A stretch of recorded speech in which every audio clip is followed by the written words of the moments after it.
ST विलय की मांग पूरी नहीं होने से कर्मचारी आक्रामक हो रहे हैं।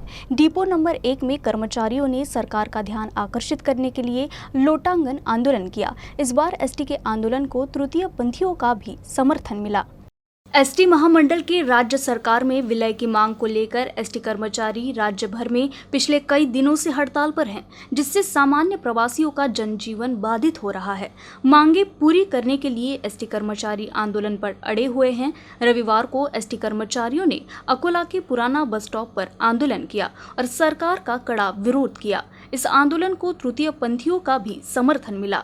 जिस चीज़ को लिए एसटी कर्मचारी महामंडल को लेके ये जो आंदोलन चल रहा है और पिछले कुछ महीनों में कुछ लोगों ने इस चीज़ को लेके सुसाइड कर दिया है, तो इनको भी गवर्नमेंट्स में वो शामिल कर ले और इनकी मांगे पूरी कर दे। स्वाभिमानी शेतकरी संगठन के आक्रोशित कार्यकर्ता और पदाधिकारियों ने पुलिस वाहनों में तोड़फोड़ कर तहसीलदार के वाहन में आग लगाने का प्रयास किया। किसान नेताओं के इस करतूत के बाद अब पुलिस ने रविकांत तुपकर और अन्य कार्यकर्ताओं के खिलाफ सार्वजनिक संपत्ति को नुकसान पहुंचाने के आरोप में कार्रवाई की है, जिसमें तुपकर और उनकी पत्नी सहित 25 से ज्यादा लोगों पर मुकदमा दर्ज किया गया है। सोयाबीन को 8,000 और कपास को 12,000 कीमत और साथ ही अन्य मांगों के लिए स्वाभिमानी किसान संगठन के नेता रविकांत तुपकर द्वारा शुरू की गई भूख हड़ताल के दौरान शुक्रवार 19 नवंबर को करीब 7 बजे एक पुलिस वाहन और एक एम्बुलेंस में तोड़फोड़ की गई और तहसीलदार की गाड़ी को जलाने की कोशिश भी की गई। घटना की जानकारी पुलिस को मिलते ही पुलिस प्रशासन तुरंत सक्रिय हो गया और आंदोलन स्थल पर एक टास्क फोर्स और दंगा नियंत्रण दस्ते के साथ एक बड़ी पुलिस की टुकड़ी को तैनात किया गया। वहीं दिन भर जिले में विभिन्न स्थानों पर नाकाबंदी की गई। बुल्ढाना शहर पुलिस ने तुपकर की पत्नी शर्वरी तुपकर सहित लगभग 25 लोगों के खिलाफ मामला दर्ज किया है। साथ ही पुलिस ने शेख रफीक शेख करीम पर आत्मदाह का प्रयास करने और तहसीलदार की गाड़ी को आग लगाने के खिलाफ मामला दर्ज किया है। हालांकि अगर ये आग लग गई होती तो बड़ा हादसा हो सकता था। इस मामले की जांच पुलिस अधिकारी लोधी कर रहे हैं। महाविकास आघाड़ी ने अपने 2 साल का कार्यकाल पूरा कर लिया है। ये सरकार अपने 2 साल के कार्यकाल में विफल रही है। भाजपा जिलाध्यक्ष और विधायक रणधीर सावरकर ने भाजपा कार्यालय में आयोजित संवाददाता सम्मेलन में सरकार पर सभी मोर्चों पर सफल नहीं होने का आरोप लगाया। भाजपा के जिलाध्यक्ष रणधीर सावरकर ने पत्रकार परिषद आयोजित कर सरकार पर तीखा वार किया है। सावरकर ने कहा कि राज्य सरकार ने अभी तक किसानों को फसल मुआवजा और फसल बीमा प्रदान नहीं किया है और नुकसानग्रस्त इलाके का सर्वे करने में भी सरकार विलंब कर रही है। साथ ही ओबीसी आरक्षण और मराठा आरक्षण के मुद्दे को हल कराने में सरकार विफल रही है। पिछले कुछ दिनों से चल रहे एसटी कर्मचारियों के प्रश्न भी अभी तक नहीं सुलझा पाई है, जिससे आम नागरिकों को असुविधाओं का सामना करना पड़ रहा है। इस प्रेस कॉन्फ्रेंस में विधायक प्रकाश भारसाकड़े, मेयर अर्चना मसाने, नगर अध्यक्ष विजय अग्रवाल, पार्षद वैकुंठ धोरे भी उपस्थित थे। शेतकरी, शेतीवर अवलंबून असणारा उद्योग आणि शेतमजूर, कष्टकरी समाज या बाबतीत महाराष्ट्र सरकारच्या महावसुलीचे जे मंत्री आहेत यांना गर्भित इशारा देण्यासाठी ही प्रेस कॉन्फरन्स आम्ही घेतली होती, पत्रकार परिषद। आजपर्यंत निवेदनाच्या माध्यमातून विधिमंडळात अनेक आयुधाचा वापर करून प्रश्न उपस्थित करायचा प्रयत्न केला। सरकार जागा व्हायला तयार नाही आणि म्हणून गर्भित इशारा देण्यासाठी प्रेस कॉन्फरन्स होती की येणाऱ्या दिवसात रस्त्यावर उतरून सरकारला शेतकऱ्यांचं दायित्व स्वीकारावंच लागेल।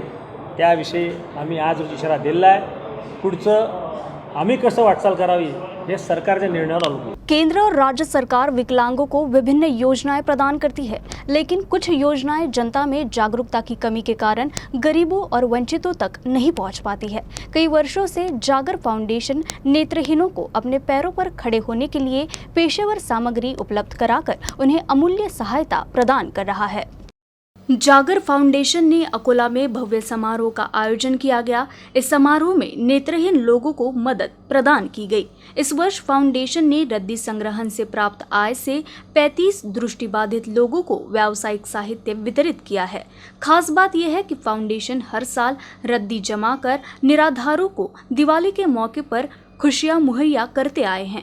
जागर ने इस वर्ष 18.4 टन रद्दी एकत्रित की है। इस दौरान रद्दी और पैसे के जरिए राज्य भर से करीब 400 लोगों ने फाउंडेशन में योगदान दिया है। यावर्षी असं ठरलं की असे दृष्टिहीन बांधव आहेत, या दृष्टिहीन बांधवांना त्यांची जी दिवाळी आहे ती आपण त्यांना ते जे विक्री करत असलेल्या ज्या काही वस्तू आहेत त्या वस्तू जर आपण त्यांना या पैशातून घेऊन त्या जर त्यांना पुरवल्या तर ते त्याचा जो काही त्यांना फायदा आहे तो फायदा त्यांच्या उदरनिर्वाहासाठी होईल आणि कोरोनामध्ये या परिस्थितीमध्ये जे काही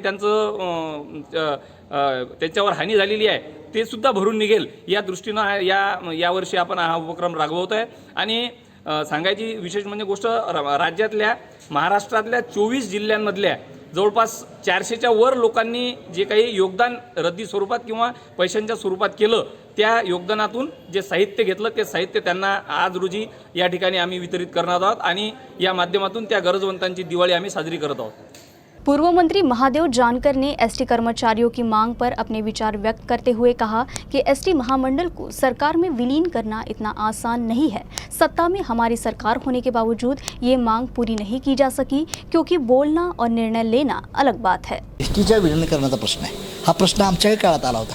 आम्हाला नाही देता आलं म्हणजे आपण हे सत्य केलं पाहिजे ना. विशेष म्हणजे ज्यावेळेस रोडवर बोलताना वेगळं असतं आणि आत गेल्यानंतर वेगळंच घडतं या का तर ते सिस्टममध्ये काम करावं लागतं. त्या सिस्टम असते एक त्यातली. त्यामुळं कुठल्या सरकारवर हे करण्यासाठी जनतेनं शेतकऱ्यानं हुशार बनावं एवढीच माझी कळकळीची त्यांना विनंती आहे. राज्य के राजस्व मंत्री बालासाहेब थोरात ने नए कृषि कानून को वापस लिए जाने के फैसले पर केंद्र सरकार पर जमकर निशाना साधा. बुल्ढाना जिले के खामगांव में एक कार्यक्रम के दौरान उन्होंने कहा कि 1.5 साल बाद प्रधानमंत्री द्वारा 3 कृषि कानूनों को निरस्त करने की घोषणा के बाद भाजपा को अब ये बात समझनी चाहिए कि देश में जनता से बड़ा कोई नहीं है. इसलिए अब भाजपा को तानाशाही बंद करनी चाहिए. आम्ही तर या आंदोलनाच्या बरोबर होतो. शेतकऱ्यांबरोबर राहतोच आहोत. जनतेबरोबर राहणं हीच रणनीती आमची. जी राज्यघटना आहे तिचे मूलभूत तत्व आहे हे आमचे तत्व आहे. त्या तत्वाप्रमाणे फक्त त्यांना या 5 राज्यांमध्ये निवडणुका सुरू होत्या. कोणत्याही भारतीय जनता पक्षाच्या कार्यकर्त्याला लोक देशामध्ये फिरू देत नव्हती. ही परिस्थिती निर्माण झाल्यानंतर त्यांनी जनतेनं दाखवून दिलेलं आहे की चुकीचं जर तुम्ही वागणार असाल काही धनदानग्यांकरता जर तुम्ही निर्णय घेणार असाल कायदे बनवणार असाल ते आम्हाला मान्य नाही हे दाखवणारं अशा प्रकारचं हे आंदोलन हे यश आहे. भाजपा नेता पंकजा मुंडे की नाराजगी अभी भी दूर नहीं हुई है.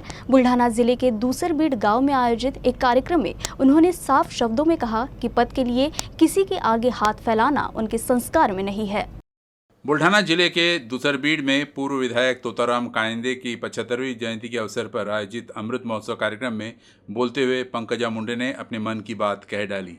परोक्ष रूप से वरिष्ठ भाजपा नेताओं पर निशाना साधते हुए उन्होंने एक बार फिर से अपनी नाराज़गी जताई. पंकजा मुंडे ने कहा कि पद के लिए वो किसी के आगे हाथ नहीं फैला सकती क्योंकि ये उनके संस्कार में नहीं है. उन्होंने कहा कि मेरे लिए मेरे माता पिता और मेरी जनता ही सब कुछ है. किसी और के सामने हाथ फैलाने से अच्छा कि मैं जनता की सेवा करूं. माझं विश्व, माझे माता पिता, माझा सर्वस्व तुम्ही आहेत. तुम्हाला 10 परिक्रमा मी करेन. अजून कुठल्या परिक्रमेची मला आवश्यकता भासत नाही.